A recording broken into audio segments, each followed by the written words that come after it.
Hey everybody, I'm John and Collect Cards. Hope you're doing well. It is Tuesday, December 12th. Coming at you here with the second part of my three-part little series here on my VCP want list. So let's get right to what I kind of, have jotted down for the 1940s and 50s. So I'll flip the camera around. All right, so I'll try to dive right into this part of the series. If you want to have some kind of backstory or a little origin story in terms of what made me want to do this little three-part series, I encourage you to check out part one, where I kind of, sort of introduced. I thought doing this want list or showing my want list kind of just gives a peek into what I'm thinking about hobby-wise in terms of vintage, what I might be interested in, seriously pursuing as a card at some point. Most of these are sort of like the random kinds of thoughts that maybe you might forget about when you're kind of like either working on particular goals or, maybe like big cards of the biggest names in the hobby, which you always see on, being offered. But sometimes, an idea for a cool card might sort of cross your mind, or you came across an interesting listing that you want to just sort of jot down. So this is sort of, that's what this is. It's almost like jotting down, a notepad, so to speak, in hopes that maybe I don't forget who might be on this list or in my mind of what I might want to pick up someday. So that's kind of where I'm coming from. But again, this is part two, 1940s and 50s. The last part we looked at my the cards on my pre-war list. I've got 10 for each category, and my next video, or the last one of this series anyway, will focus on the 1960s and 70s. And the card I have alongside right now is actually one of the two cards I got in my lot that I won from Heritage Auctions a little over a week ago, earlier this month. And it is my first Red Man tobacco card. 1955, this is from, it's Pee Wee Reese of the Brooklyn Dodgers. And wouldn't you know it, in the same lot, I mentioned it was a two-card lot. I also got Duke Snider in the same lot. So these together represented my first Heritage Auctions lot, which was, it's kind of a fun little thing to win. I didn't have any of these cards in the past, and I might not necessarily acquire any more in the future, but what I kind of liked about these is that they're unique. The artwork is, quite nice. They're the product of its time, but the artwork is timeless. And I didn't really have, in fact, I didn't have a Pee Wee Reese Playing Days card, and possibly not any Pee Wee Reese card. And I was in an LCS, gosh, I think it was that same weekend I won this auction. It might have been the day before on a Saturday. And I saw a Pee Wee Reese card that looked really cool, 57, I think it was. And it just sort of crossed my mind. I mentioned to the dealer at the store that, I don't think I have any Pee Wee Reese cards. And I didn't pick up that card that day, but it turned out I got them now, or I got a Pee Wee Reese card, and it's a pretty nice one. It's an SGC 6, and this Duke Snider's an SGC 5. They're actually consecutive serial numbers, too.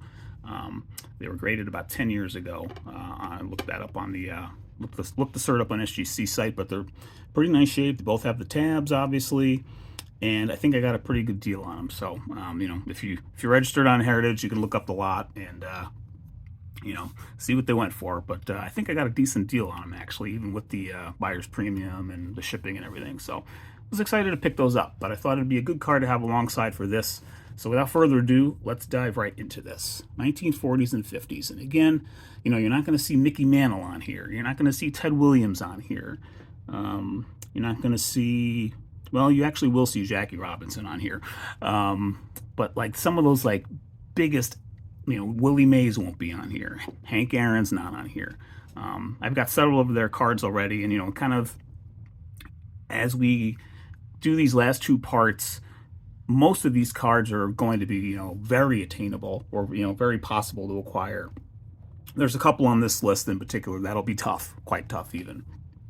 But let's dive into it here. First one on this list is 1940. Let me zoom in a little bit more. Whoop. 1940 Play Ball Red Roughing. I'll try to go through these a little quicker than I did last time. So I'd love to get, again, part of what I was talking about in the last video was some of those like marquee sets out there of, kind of baseball card history.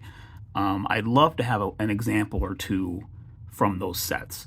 I don't necessarily need something from every set ever created, and I'm not really interested in going down that road, but the big names that, beyond Topps and Bowman or Fleer, something like Play Ball, a classic set, or the Tobacco series, the T series, which I have a few now, or Gowdy, which I'd like to pick up a couple of more, et cetera, et cetera. And there's a few on this list from kind of other classic sets that, from that time that I'd love to have. So, and here's one of them. So this is 1940 Play Ball. If I understand it right, Play Ball was from 39, 40, and 41. The 41s are in color. The 39s are in just black and white, and they're just portraits. 1940, I think, kind of hits the sweet spot. I kind of like the black and white photo because to me that says Play Ball, so that kind of rules out 41 Play Ball in terms of catching my interest. But I really like the bottom part of the design. I like the little pennant thing on the bottom left. And one thing I like about that kind of catches my attention in collecting cards in this time of my life is typography. I am a fan of typography. I am I'm a communications professional in my when I'm off camera, and well, most of the time I'm off camera.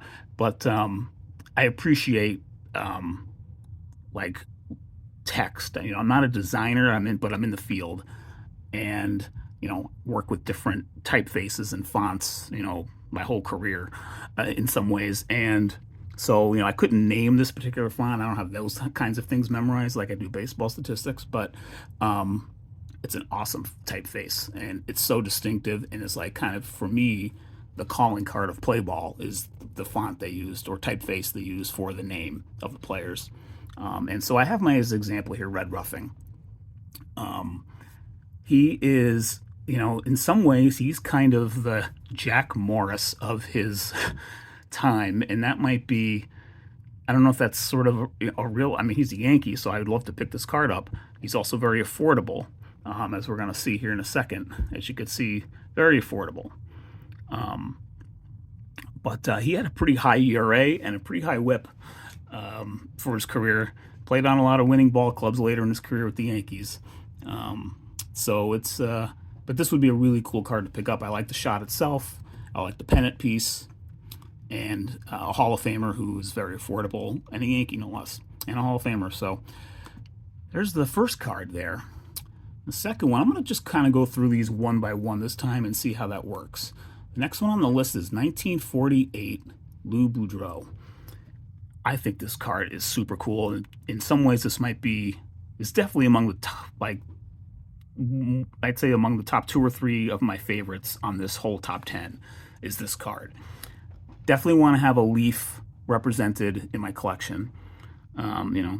Jackie would be amazing, but some of these cards just go for, skyrocketing sums. The Satchel Paige, an all-time classic as well.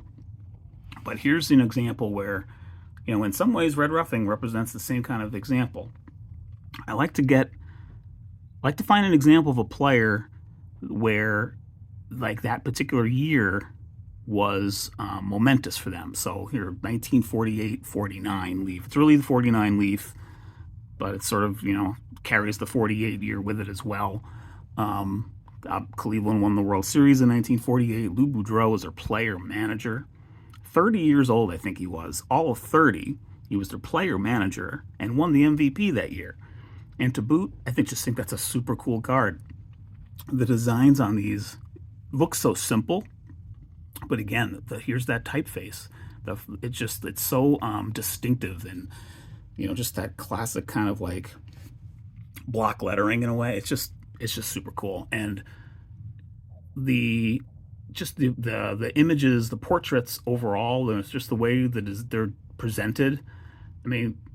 Call me crazy, but like, to me, this screams like I could see like 9 of these in a tic-tac-toe arrangement and think that was an Andy Warhol print. So that's what I think Andy Warhol when I see this picture. I don't know why. And there are other images in this set that are the same way for me. The Phil Rizzuto is a classic shot in this set. I'd love to have that card someday, but I almost actually put it on this list, but didn't. But let's look at lose prices.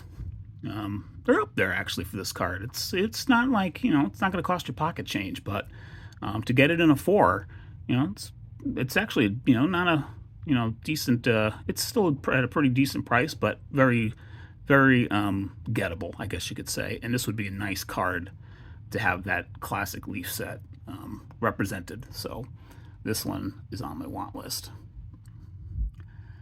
Next up, I referenced, I had the Bob Feller card identified that I would love to have in my collection because I do not have a Bob Feller card currently. This is the one I would love to get.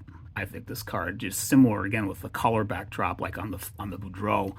Here's this like just awesome red background. Now, my favorite color is blue, and so like I love the when I see light blue backgrounds on cards, like the 54 top set jumps immediately to mind. But there are also like cards in this set. I think the Satchel Paige in this set, 49 Bowman's got that awesome like light blue background on that card. But this card to me is stunning, and I love the throwing motion pose that they have for Feller here. And you get that profile angle. It's just a great. I think that's a fantastic card, and I think this kind of like represents him in his career very well to me for whatever reason. I just think it's cool, and again, pretty, relatively affordable, as you can see from there. So here's a card I'd love to add as well. And it's coming off of their championship year, the year before. So it I believe mentions that on the back as well. And I like when the card backs kind of describe stuff from, big moments from maybe the previous year in their career too. Especially like the previous year. But, the year of that particular moment obviously is, probably preferable to have of a card. But so that's number 3. Let's keep going here. So here's another example, just kind of what I'm talking about. Here's 1950. What do you think of 1950 baseball? You think of the Whiz Kids, Philadelphia Phillies, Robin Roberts. This Bowman card of him is so cool. And this card, I actually did not know. I couldn't tell you what 1950 Bowman Robin Roberts looked like until about a week or two ago. I saw this card in a lot on either Heritage or REA earlier this month. It was part of a lot, and I was like, whoa, that's an awesome card of him. And I just don't think I had ever seen it. Just classic kind of like follow through leg kick kind of thing. Artist rendition of him in, I guess, Shibe Park. I believe it was still Shibe Park at that point, not Connie Mack Stadium. Super cool card. Like this to me would represent 1950 Bowman, and that Phillies team would be just like, here's a classic card to have to kind of like connect those dots. And there's the current VCP prices for SGC and PSA there. Yeah, throw Beckett in there too. I actually don't give Beckett much love. I own a grand total of 1 Beckett slab. They're just I don't look for Beckett slabs, so they're not part of my consideration really. But very attainable. And now you start paying attention more to the 5s, I guess, in this case. So that would be cool to get in a collector grade. So I think that's it's either 4 or 5. We got 6 to go, so let's see if we can run through this. Okay, the next 2 are both of Bobby Thompson, 1952. Start with the second one here. Number 313. The reason I have this card is because it's a high number from 1952 Topps. Everybody knows what card 311 is. It's Mickey Mantle. Everybody knows what 312 is. Pretty sure I'm one of those people. I think it's Jackie Robinson. Correct me if I'm wrong. I think it's him. 313 is Bobby Thompson. Recognizing the home run he hit the year before to win the pennant for the Giants. I don't actually love the design of the card.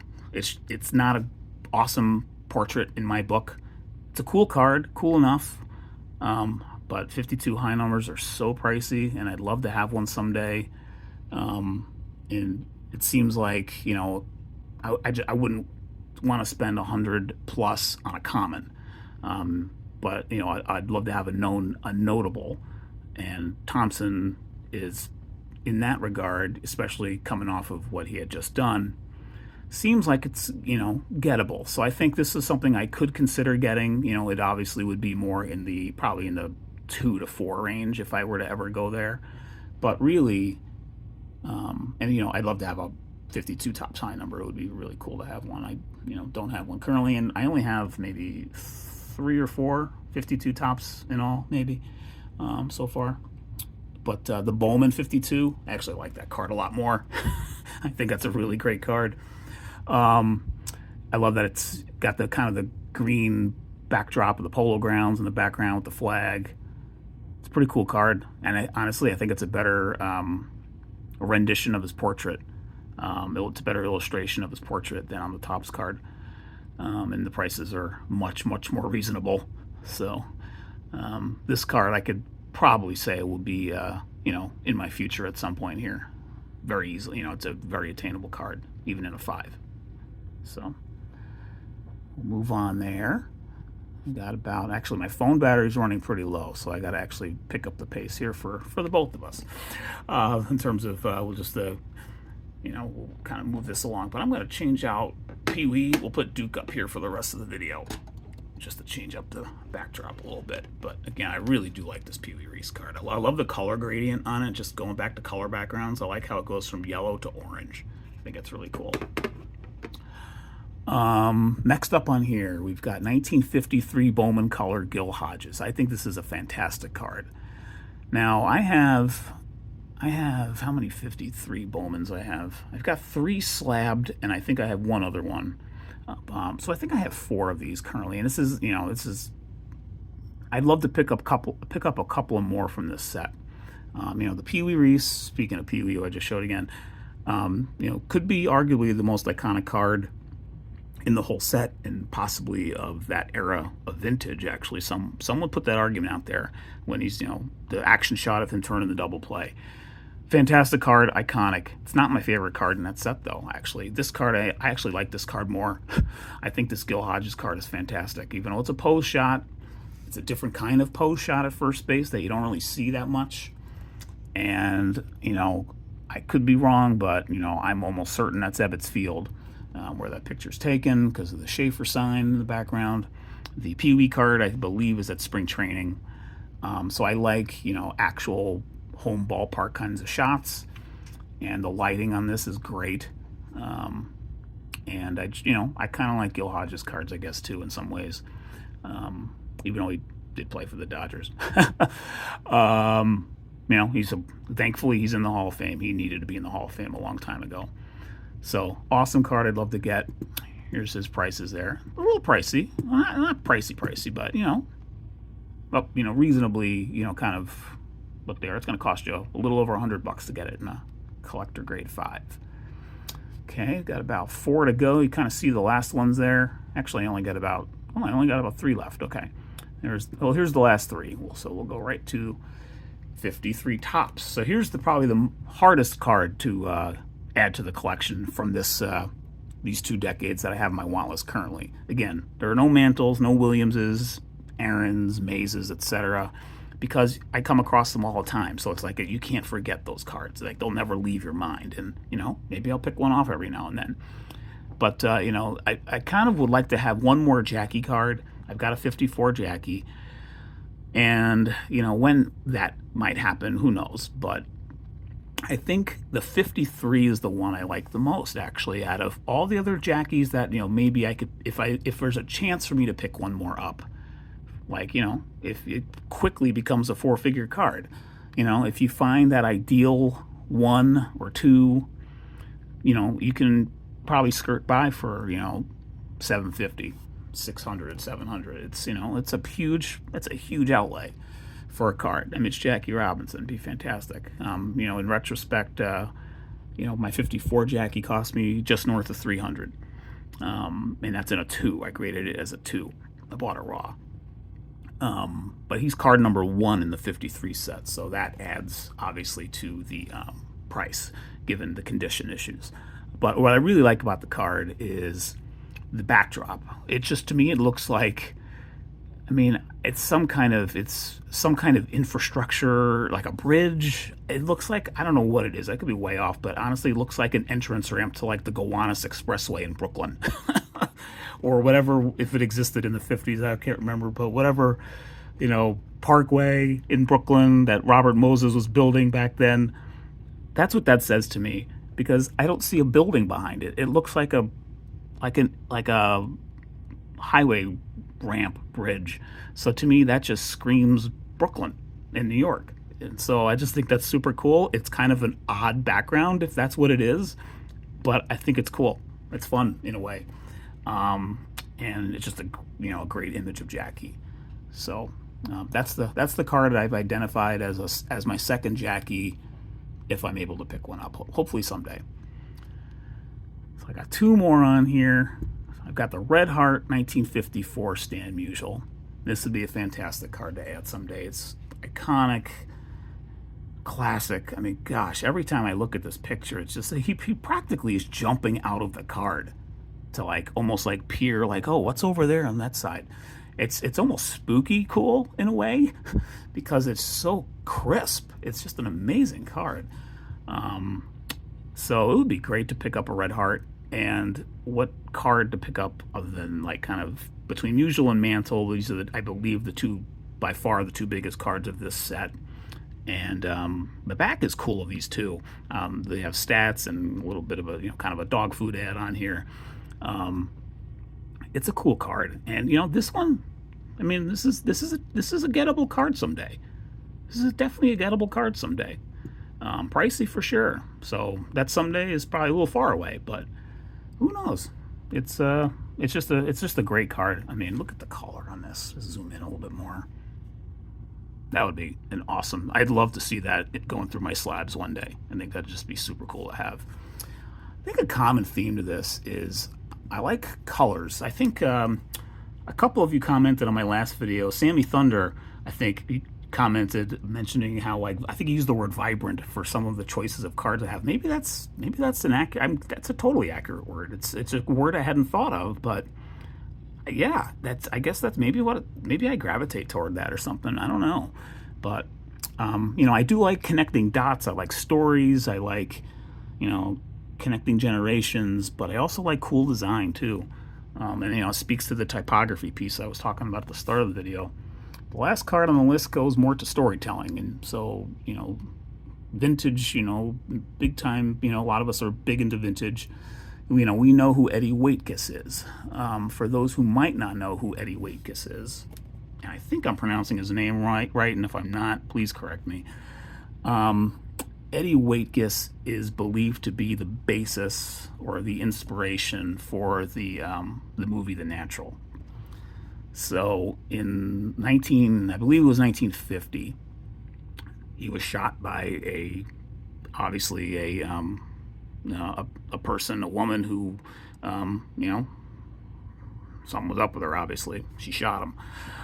Thankfully, he survived and ended up having a pretty okay career. In fact, he was named Comeback Player of the Year, I believe, in 52 or 51, maybe 51. I like this card versus, so he was with the Cubs at the start of his career, then the Phillies, and then at this point he was with Baltimore. I actually like this card because it tells the story the best on the back, which I don't have a picture of to show you, but if you just look up an eBay listing, you can read kind of the story. I like the way the story is captured on the back of this card. It's actually told in the first person, as if he's telling it. And, maybe he sort of, jotted down a few lines and then they put it on there. But it's an interesting card on the back. And I don't really have a 55 Bowman. I got a couple of real junkers just kind of in a box, but that I maybe bought in a small lot once, but that were fair, poor kind of condition. Just it was part of a bigger lot where I was looking to get another card in particular. I can't even remember what it was, but this would be a cool card to have slabbed actually, just because of that story. And again, a very easy. If you could find it, it's probably not tons of them slabbed. So, and I'd probably look to buy a good raw one and submit it in for grading maybe someday. But so really, that's the last card there. And that's my 10 for the 40s and 50s that I kind of have on my, well, not kind of have, I have on my VCP want list at this moment. So let me know what you think about that group. I'd be very interested to know your thoughts. So thanks for watching, and I'll come at you with the last part of this series, 1960s and 70s, soon. Take care, and have a good night.